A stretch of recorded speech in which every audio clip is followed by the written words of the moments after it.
Bonsoir à tous et merci pour votre accueil.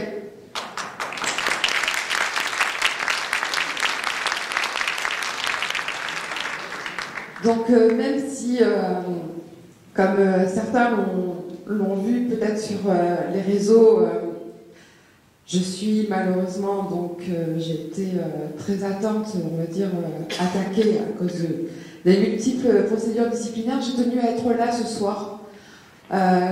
Et donc merci en tout cas donc, à tous les organisateurs et puis merci à Vincent, Bernard, Olivier.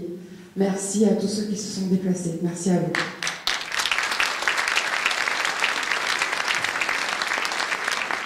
Donc moi je vais vous faire une petite présentation, je vais être assez succincte sur les chiffres de la NSM par rapport aux jeunes, par rapport aux enfants. Donc en fait les chiffres de la NSM, c'est pas ce que vous allez retrouver dans les rapports officiels. Donc en fait on a... non c'est bon. On a en fait récupéré donc, en août 2022 toutes les données brutes de la NSM. Donc les données brutes qui avaient été demandées par un lanceur d'alerte qui s'appelle Virusoir, à qui on a dit pendant 1 an et demi, non, vous ne les aurez pas. Et puis il a fait une demande CADA. Donc la CADA c'est une administration en France, quand vous voulez obtenir des documents administratifs, ça peut être des mails, ça peut être des données. Vous allez faire une demande CADA. La CADA a contraint la NSM à lui fournir les données. Donc la NSM a envoyé à Virusoir, à contre-cœur, toutes les données brutes. On les a analysées pendant à peu près 2-3 mois. On a vraiment travaillé dur avec Vincent et on s'est rendu compte vraiment de l'inacceptable. La NSM, en France, ne sait pas travailler. La NSM est bonne à jeter. Alors pourquoi je dis ça? Pourquoi je suis aussi dure avec eux? C'est parce qu'ils sont tombés, je vais vous démontrer qu'ils sont tombés à côté de l'affaire du médiateur et du lévothyrox, faisant donc des milliers de victimes. Ils sont passés également à côté des injections. Ils passent à côté des injections. Et pire que ça, ils disent à des jeunes qui ne sont pas touchés par le virus de s'injecter. Donc je vais passer un petit peu. D'abord, au niveau donc... de la NSM, on s'est rendu compte qu'on avait déjà, en fait, on avait un problème au niveau, en fait, de la modélisation. C'est-à-dire qu'on a appris il y a quelques mois, avec une personne qui était dans une CERP, qui était responsable d'une CRPV, je ne citerai pas son nom, que les fabricants auraient accès aux données, en fait, des agences gouvernementales. Pfizer a accès aux données brutes de la NSM. Donc ça, on s'est renseigné, ça vient effectivement d'une directive qui a été donc, faite par Nicolas Sarkozy quand il était président et qui permettait en fait à ces fabricants de pouvoir suivre les effets indésirables. Sauf que l'effet de bord, c'est que la NSM, en fait, si vous voulez, pour faire court, ils ont un seul fichier. Et ce fichier est accessible en lecture et écriture pour tout le monde. Donc en fait, les fabricants peuvent très bien rentrer dans leur base et supprimer des lignes. C'est possible. Vive la France. Donc on s'est rendu compte qu'on n'avait aucune codification. Donc quand on parle d'effets indésirables, on parle généralement de codification. Il y a ce qu'on appelle le MEDRA. Le MEDRA, c'est, en fait, si vous voulez, c'est la Bible des effets indésirables, où tout est répertorié, tout a un code, etc. Alors pourquoi est-ce qu'on fait de la codification? C'est que quand on fait de la recherche, ça évite de pouvoir simplement rechercher myocardite, écrit sans S ou avec un S. On a trouvé myocardite écrite avec un I, mais on a un code en face de myocardite. Voilà. Et donc, ça permet de faire du comptage de façon beaucoup plus efficace. Le type d'effet indésirable, par exemple, au niveau du système organique, des choses comme ça, donc rien n'est codifié. Ça correspond à du texte, si vous voulez. Donc, quelqu'un qui saisit peut raconter n'importe quoi. Par exemple, je ne sais pas, Jean-Philippe, 62 ans, a des problèmes de troubles du cycle menstruel. C'est possible. Alors, on s'est rendu compte également qu'on n'avait aucune information sur les hospitalisations, aucune information sur la qualité du déclarant, mais alors ça c'est bizarre. puisque en fait ce sont des informations qui sont en fait demandées par l'Agence européenne du médicament. Et alors, quand on a vu ça, on s'est rapproché des auditions qui avaient été faites notamment par la directrice de la NSM, et donc je vais éviter de citer son nom, proprement dit, mais vous le retrouverez facilement sur Internet, et puis la directrice de la surveillance des médicaments. Et alors, on s'est rendu compte que ces deux dames, ont menti devant le Sénat le 1er décembre 2021. Elles ont menti, elles ont dit aux sénateurs, aux sénatrices, nous disposons de données permettant de savoir si, par exemple, les personnes vaccinées sont plus hospitalisées que les non-vaccinés.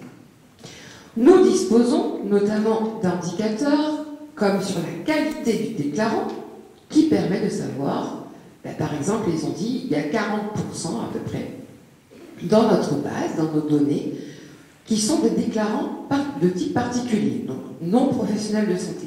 Mais quand on observe les données brutes, déjà on n'a pas les hospitalisations, on n'a pas la qualité du déclarant, mais plus que ça, la CADA, Santé publique France, a reconnu à Laurent Toubiana et à Pierre Chaillot que non, il n'existait pas de données permettant de connaître le statut vaccinal par hospitalisation. Voilà.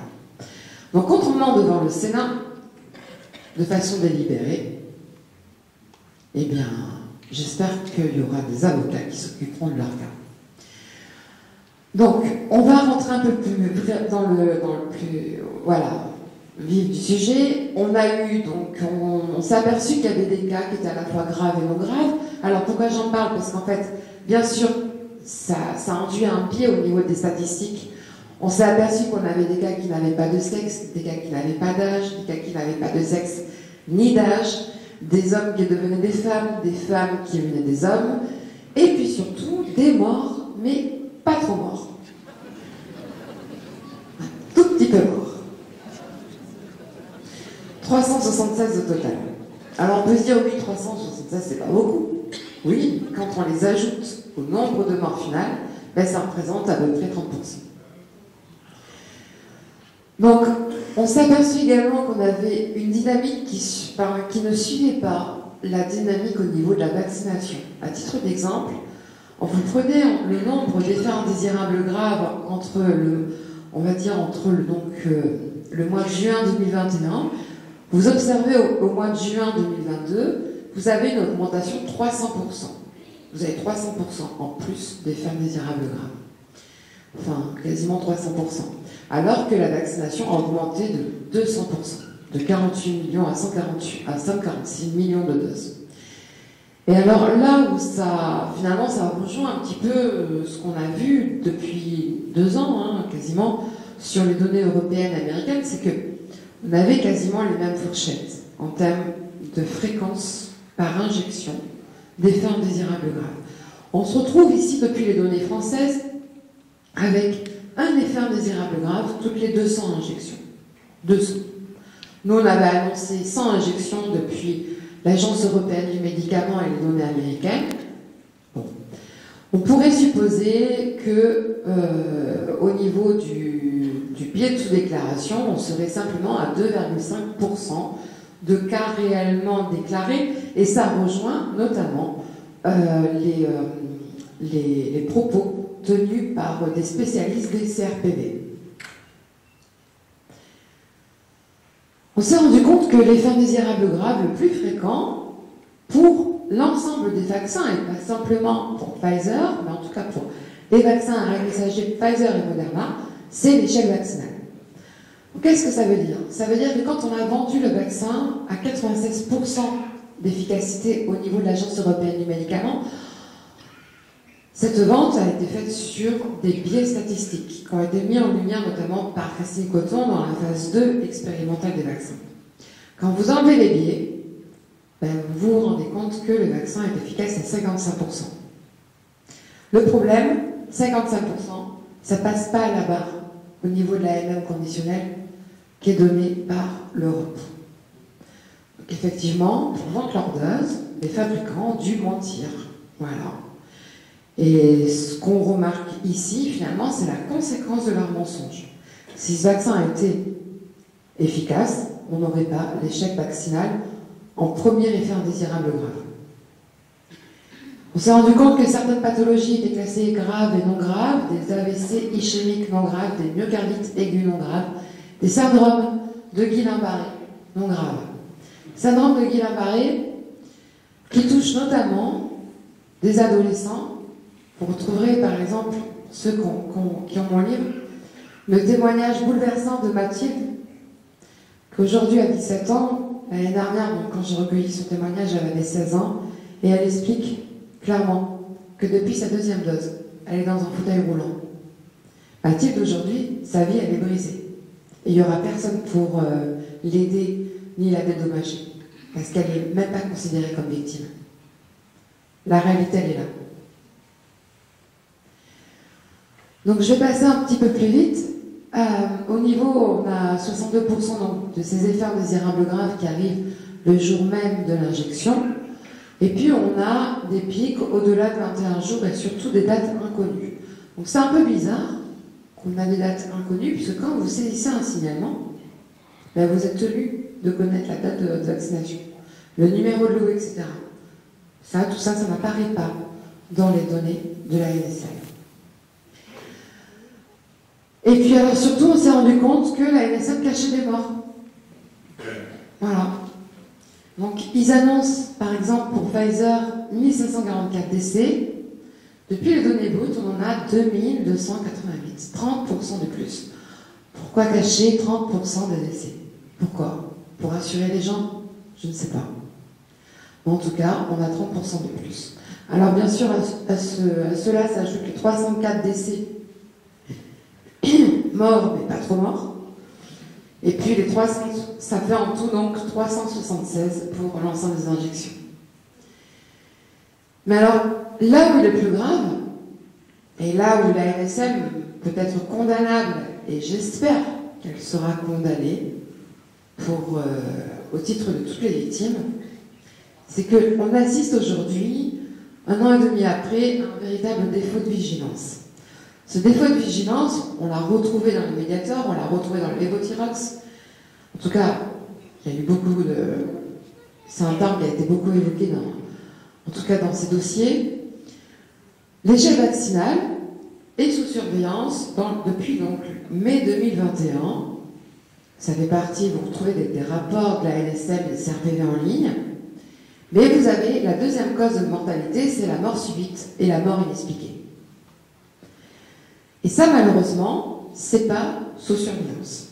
Alors très récemment, une personne avec qui je suis en contact, que je ne citerai pas le nom, donc, qui est directrice, donc responsable d'une CRPV, a dit, mais en fait, tu sais, Emmanuel, le problème, c'est qu'il y a beaucoup de médecins, il y a beaucoup de personnes dans les CRPV qui ont adressé ce problème, la mort subite, parce qu'ils ont reçu beaucoup de signalements. Et donc, depuis 1 an, ils disent à la NSM, mettez-le sur surveillance.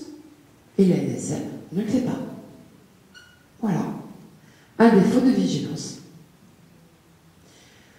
Donc, on a 56% des décès qui surviennent entre le jour même de la vaccination et le lendemain.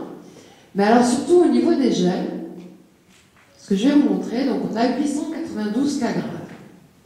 Donc ça, c'est donc chez les 12-17 ans.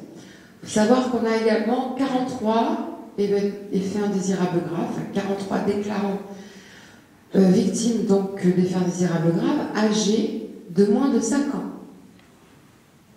Et oui, de moins de 5 ans. Le vaccin n'est pas autorisé en France, n'était pas autorisé en France, chez les moins de 5 ans, et je crois qu'il ne l'est toujours pas d'ailleurs. Donc il y a des médecins qui ont vacciné des bébés, qui ont vacciné des nourrissons, et ces nourrissons ont été victimes d'effets indésirables graves. On retrouve les myopéricardites et notamment les signaux autour des problèmes cardiaques comme étant les plus fréquents chez les adolescents, mais également chez les enfants.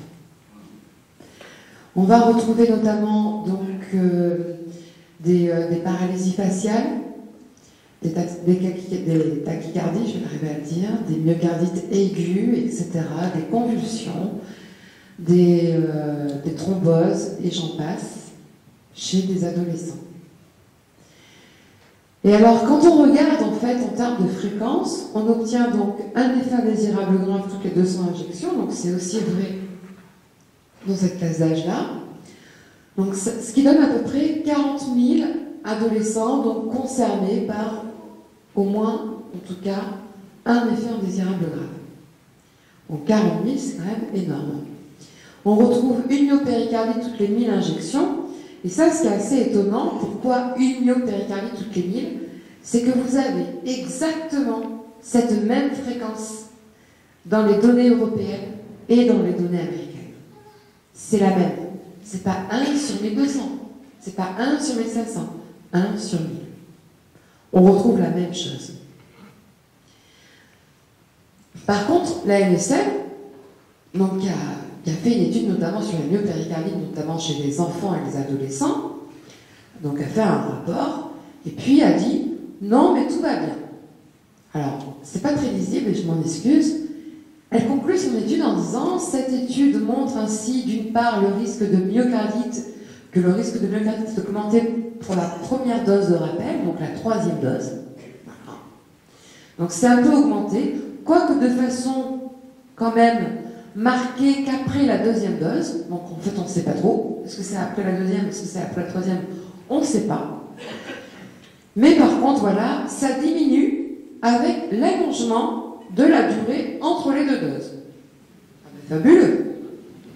Donc plus on attend, et plus ça diminue. Ah mais il y a une autre façon aussi de voir les choses, c'est si on ne la fait pas, ça diminue encore plus.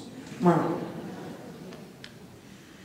Alors là où c'est quand même très fantastique, ils répondent en disant pour autant, les myocardites associés au vaccin ARN messager restent des événements peu fréquents au regard du nombre de personnes exposées. Donc ça peut arriver, votre enfant il a le cœur en compote, mais c'est quand même peu fréquent, donc tout va bien, allons-y, 3e dose, 4e dose, 10e dose, continuons. Mais bien sûr, il faut respecter un délai, parce que au cas où, etc. Alors, ce qui est pas mal aussi, c'est qu'on vous explique, non, mais vous inquiétez pas, généralement, ça se finit très bien. Alors moi, je pose toujours la question, est-ce que la personne qui a rédigé ça, c'est un parent? Parce que j'ai pas de mots. Votre enfant, il va pas faire de sport pendant 1 an, il va même pas bouger pendant 1 an. On a des cas, notamment il y a des cas chez Verity France, où il y a plusieurs ados qui ont eu des myocardites et pendant 1 an, interdiction de sport, interdiction de courir, interdiction de tout. Mais ne vous inquiétez pas, ça se passe très bien. Alors, il y a eu 324 enfants, à contrario, concernant le Covid, qui ont été hospitalisés du Covid-19. Alors ça, c'est pas moi qui le dis, hein, c'est Santé publique France. Donc d'un côté, 892 enfants, adolescents, victimes de IG, d'un autre côté, 324 enfants de 0 à 17 ans, inclus, qui ont été hospitalisés du Covid. Et sur ces 324, 14% étaient injectés. Par contre, donc on vous dit, oui, 324 hospitalisations, 14% étaient injectés. Donc là, vous dites, ah oui, donc la majorité n'était pas injectée. Ah bon. Et après, on vous dit, oui, mais il y a eu des décès. Et alors là, par contre, sur les décédés, on ne sait pas combien il y en avait qui étaient injectés. Ah ben c'est étonnant. Mais alors, le plus drôle, c'est ce qui vient après, c'est qu'on vous explique, oui, mais alors 62% avaient une comorbidité. Donc en fait, malheureusement, c'est toujours malheureux, hein, c'est que ces enfants étaient principalement en fait des enfants qui étaient atteints d'une maladie très grave. Donc notamment, il y avait des maladies neurologiques, il y avait des maladies congénitales, il y avait voilà, des drépanocytoses, des choses comme ça, des affections cardiaques aiguës. Et puis, donc, sur l'ensemble des décédés, 72%, les 3/4, présentaient des comorbidités du même type. Donc c'était des enfants, malheureusement, qui étaient en très très mauvaise santé. Il y a même des cas de cancer, des cas notamment de leucémie, etc.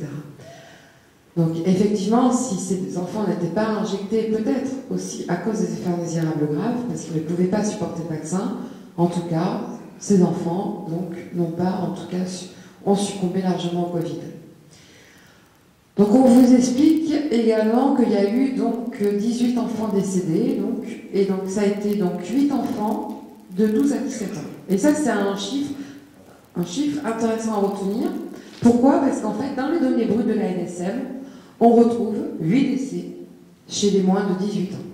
La même chose. Sauf que là, quand on observe les données, on ne voit pas de médicaments concomitants. Donc ça, on peut interpréter ça comme ces enfants étaient en bonne santé. Donc d'un côté, vous avez des enfants qui ont malheureusement succombé au Covid dans un état de santé extrêmement fragile, en extrême fragilité, et d'un autre, vous avez des enfants en pleine santé qui, eux, ont succombé à ce qu'on veut appeler un médicament. Donc quand vous regardez en fait en termes de létalité, vous observez que le vaccin, ces injections, c'est même pas des vaccins, ce sont des injections. Même pas, est-ce qu'on peut... une injection, je trouve ça gentil, hein, très très sincèrement. On va couper ça au montage, je vais le faire à la Bajon. Sont 555 fois plus létal que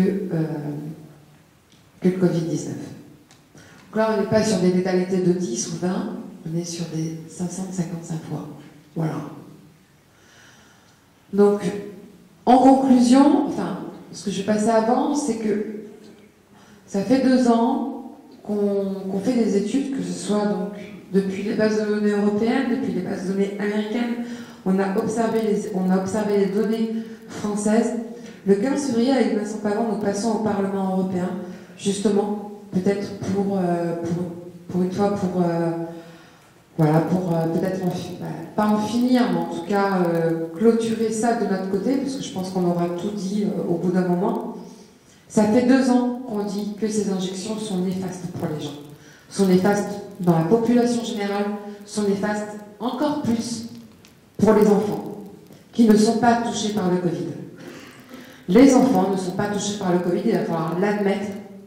Il faut que les preneurs de décision, les directeurs d'école qui ont masqué les enfants, qui ont terrorisé les enfants, l'admettent. Donc ces injections restent plus létales que le Covid-19 partout où on prend les données. Donc en conclusion, la qualité du report en fait, des bases de données, qu'on les prenne, les bases de données françaises, en tout cas la base de la NSM, sont en fait est largement insuffisantes. On a des pépites, des cas à la fois graves et non graves, des morts, pas trop morts, etc.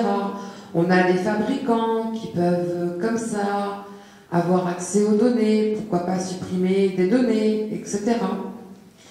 On a des informations qui sont manquantes, on a de l'opacité, un manque de transparence, on a du boulgui-boulga. Voilà. Et tout ça, après, vous avez Olivier Véran qui arrive sur des plateaux télé, chez Hanouna ou d'autres, qui vous dit non, mais le vaccin, il est sûr et efficace. Il n'y a pas de problème. Effectivement. S'il se contente juste de lire une bannière, sur des panneaux d'autoroute, par exemple, effectivement, ça peut se comprendre. Donc les rapports de la NSM ne reflètent pas, en tout cas, le contenu des données. Il y a des véritables problèmes. Et puis surtout, les effets des injections sont désastreux, donc chez les jeunes. Ils sont minimisés par la NSM qui est en train de faire un véritable défaut de vigilance, et j'espère, en tout état de cause, qu'il y aura un véritable scandale dans notre pays. Et que les personnes qui sont à la tête de la NSM et aux manettes se retrouveront devant un juge au pénal. Enfin, je vais citer... J'aimerais remplacer l'évangile de Saint Pfizer publié aux éditions von der Leyen qui dit le vaccin est sûr et efficace par ce vaccin n'est pas sûr et il est totalement inefficace. Voilà, merci.